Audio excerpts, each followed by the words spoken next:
Happy Pride. I think it's already been my day.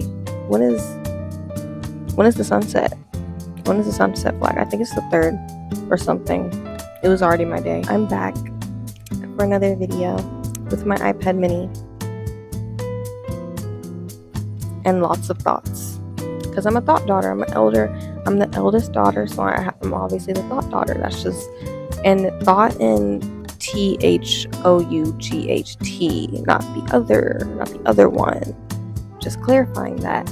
And okay, so if you read the title, you know what this is about. So the difference between adapting to change and conformity. I got a script this time, guys. As you can see, I have a script this time, so I'm not gonna get off topic.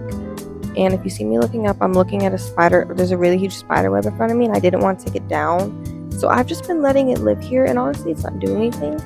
So I'm fine with her. If she's fine with me, I'm fine with her. So yeah, it's just really big.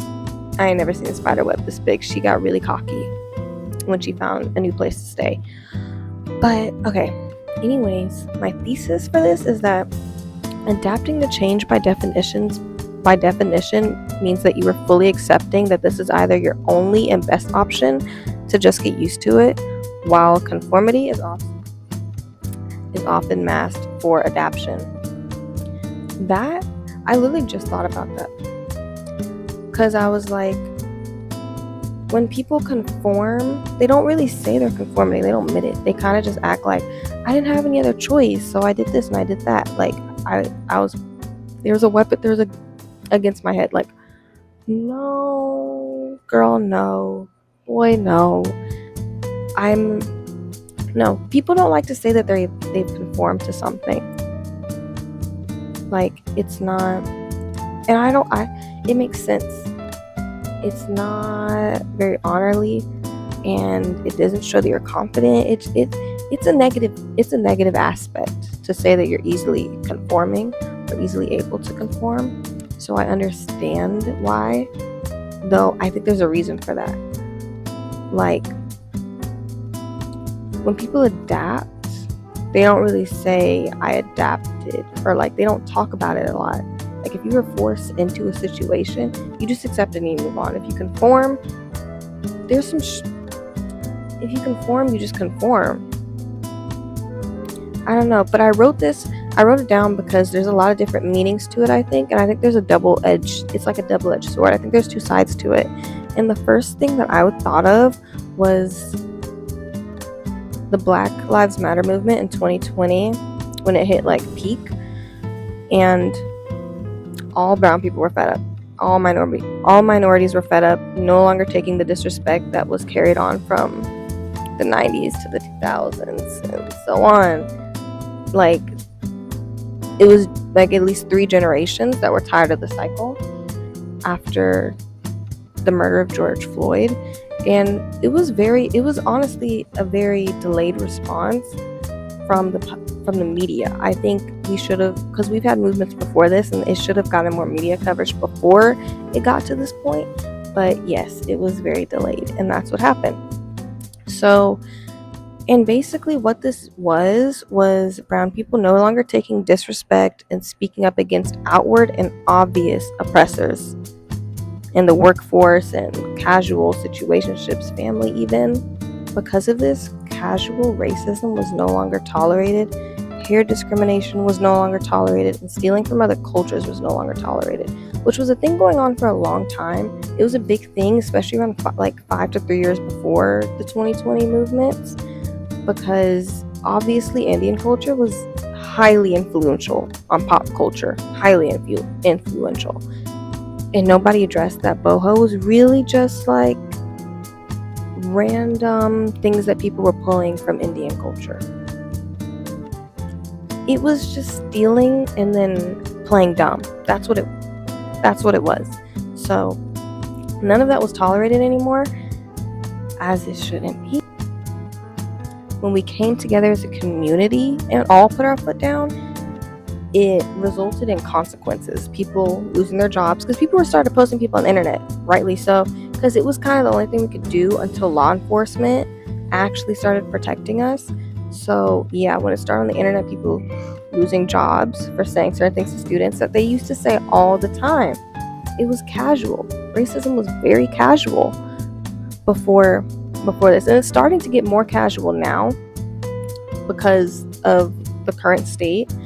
And basically we're reversing. Like, what we hit in 2020, people didn't understand. I think there was a big group who didn't understand why minorities were pushing for this the way that we were, and they didn't understand it because they weren't around, or they were around but they weren't paying attention beforehand when all this tension was built up in the 90s and 2000s. Y'all weren't paying attention to that.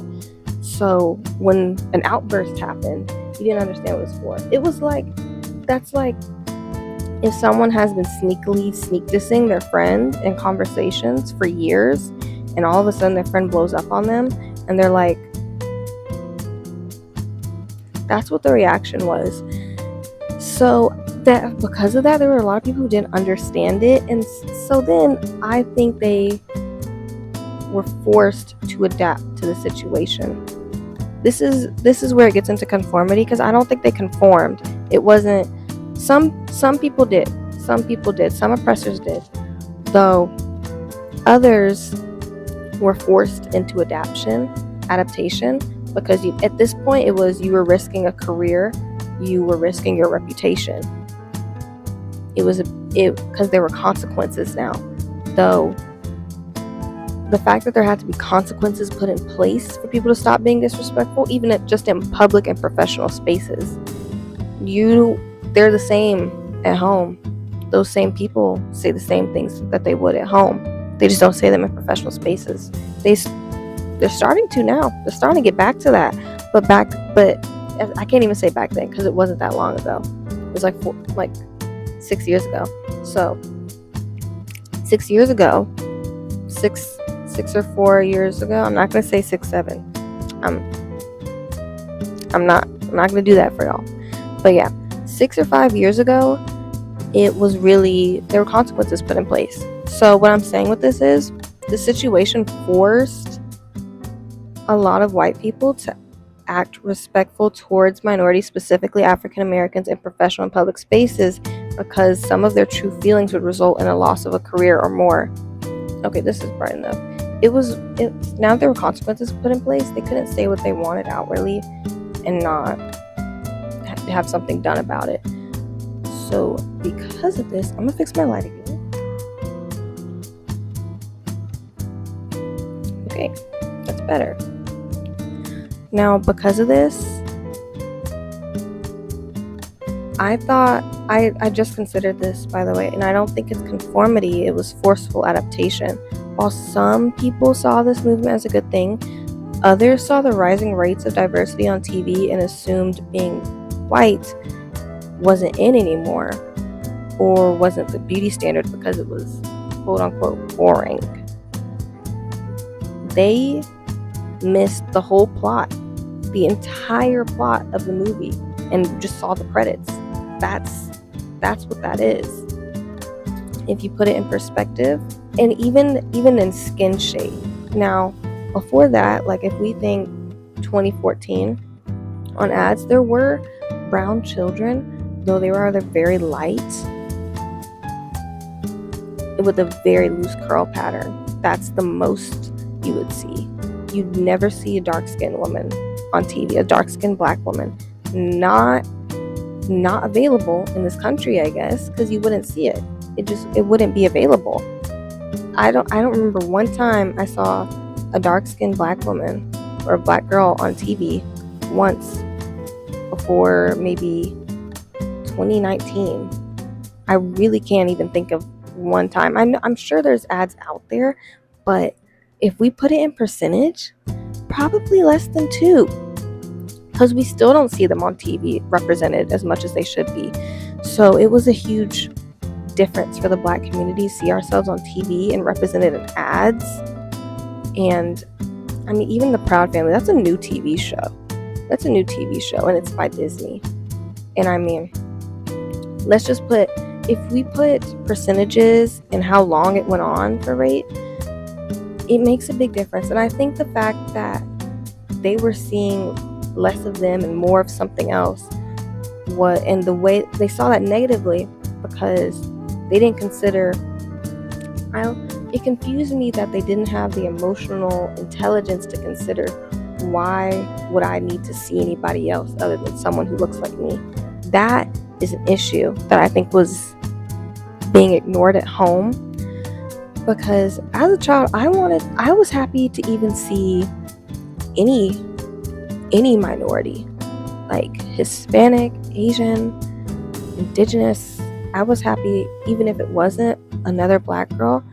I was happy with anything else, because it's a little bit, it's a little part to me. That's at least how it felt.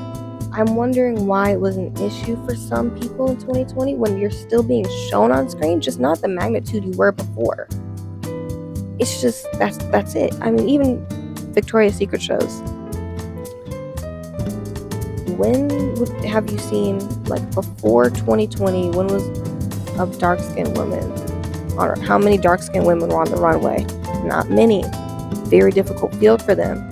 Every field is difficult for them because of the systematic oppression that some people seem to not have any awareness of. So when 2020 happened and the tension rose, it was completely surprising to them, and that was so, I couldn't understand it when it happened. I really couldn't. And this is exactly when the rise in people saying that they were 2% this and like 2% that became a huge thing. Like, genuinely. Everybody was getting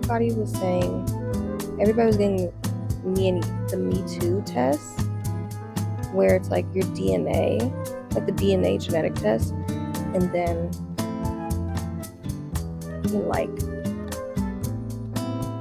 they're getting the DNA test and then holding on to whatever 2-3% of anything other than European that they had, because they thought it was out, quote unquote out, which is not how you look at things.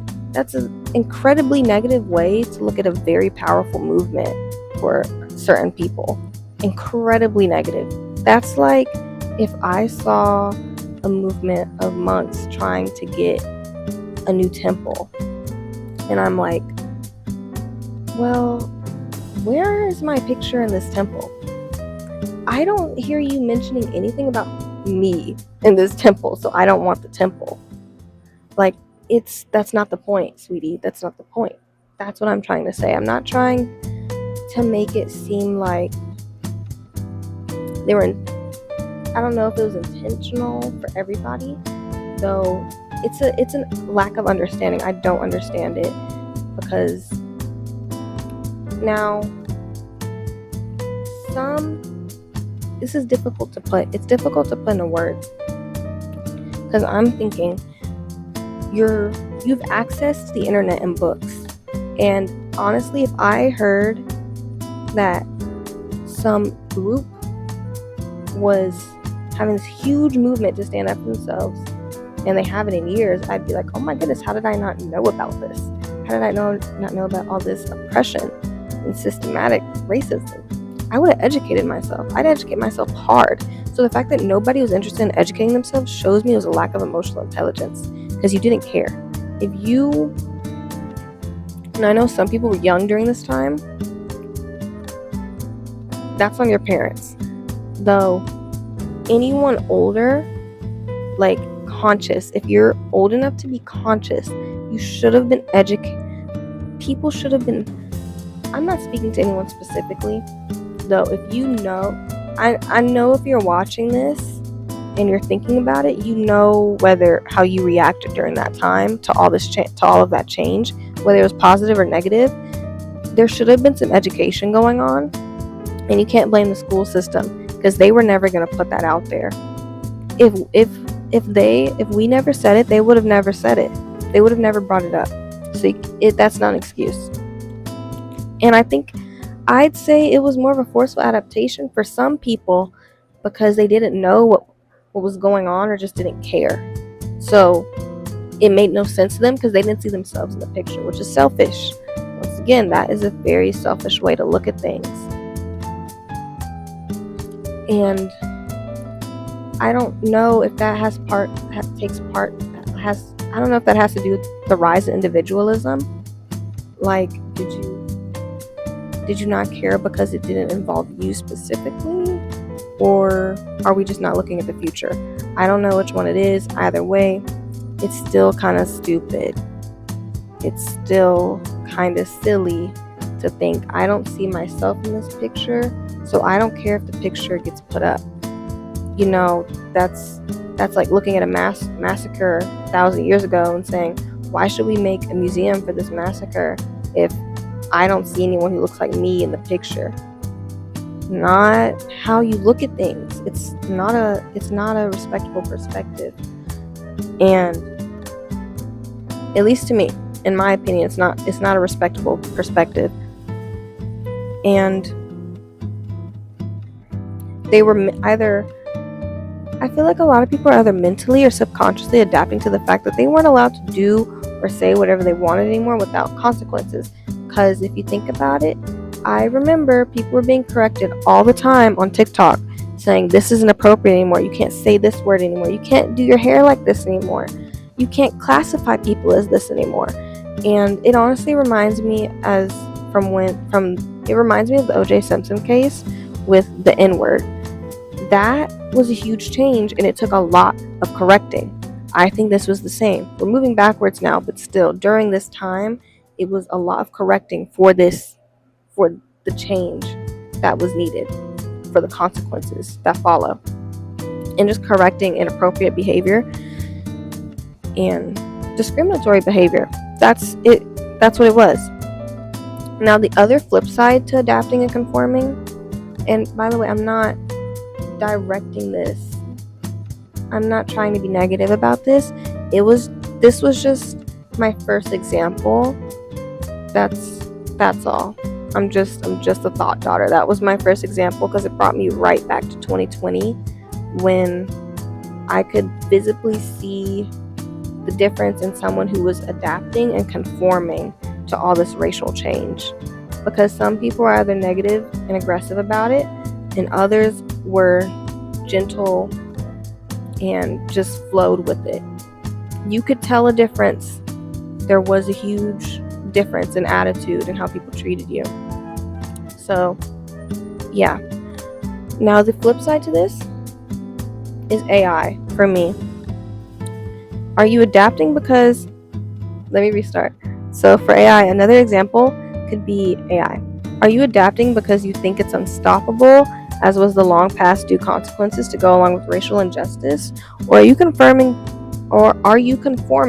because everyone around you has accepted it? Let's think about that. Because in 2020, it took a lot of correction to get the population of oppressors, especially in the South, to understand what was not considered inappropriate or offensive. In my opinion, AI is a choice. There's no laws enforcing it. There's only big businesses fighting for it, not the people who use it.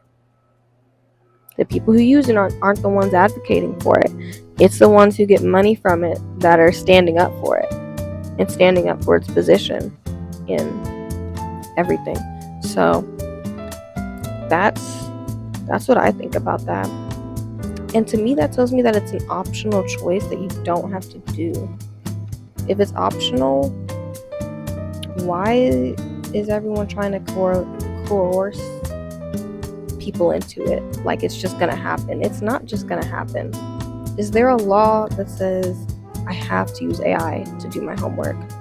I don't think so. Is there anyone offended by me not using AI to complete my homework? I don't think, or send my emails. I don't think so. That's completely different. And while I'd say this is conforming in a more negative way, well, the idea is still blurry to me. Because thinking about it in 2020, the ones who conformed and the ones who adapted, the ones who conformed saw the issues within the system. And I don't know if conforming would be the right word for them, though. I don't think so. Because if they saw the issues within the system, they realized it was wrong, so they voluntarily accepted this idea. Maybe that's adaptation, and maybe the flip side is conformity. I'm gonna flip that. So can we just scratch everything I said the last 24 minutes? Yeah, because I just changed my opinion. Excuse me. I just changed my entire opinion for my thesis. It's okay though, because it's just YouTube, and I want to do something fun for the next video instead of a talking video, because the things I want to talk about are very serious, and I kind of want to do something lighthearted because I'm talking about serious stuff all the time. So I really do need something light. So yeah, that was my idea, and I just don't know. I probably need to write about it more, because I literally just wrote up the reason I switch between. I'm normally very, very secure on where my standing is on things, though I wrote this in like 5 minutes, so I just ran with it. It's like, okay, let me come out here and just talk about what I want to talk about. It might be a very bad video. I don't know how I'm gonna edit this and put it together to where it makes sense, because obviously I literally just like completely reconsidered my thesis, and now I'm thinking in my head, I low-key need to like go back into what I said 15 minutes ago and rearrange some words. Like I'm seeing what I just said as if it was written out, and I'm thinking, yeah, some stuff needs to be revised, but I'm still gonna put it out there because I haven't posted in 3 weeks. So this might be boo-boo buns, but it's a video. I'll get my thoughts I don't even think I'm gonna get my thoughts together for the next one, because this is what happens when I get my thoughts together. Now I just really don't make sense. I probably made more sense in the first video where I was just rambling about random stuff compared to now. I'll see you guys in the next video. Comment down below what I should do next. Please give me some talking ideas, because obviously what I say in my head needs to be written out on paper, because it doesn't make sense when I just say what I'm thinking. So yeah, bye. Happy Pride Month, everybody. I hope everybody has like rainbows floating outside their window in the morning. Bye.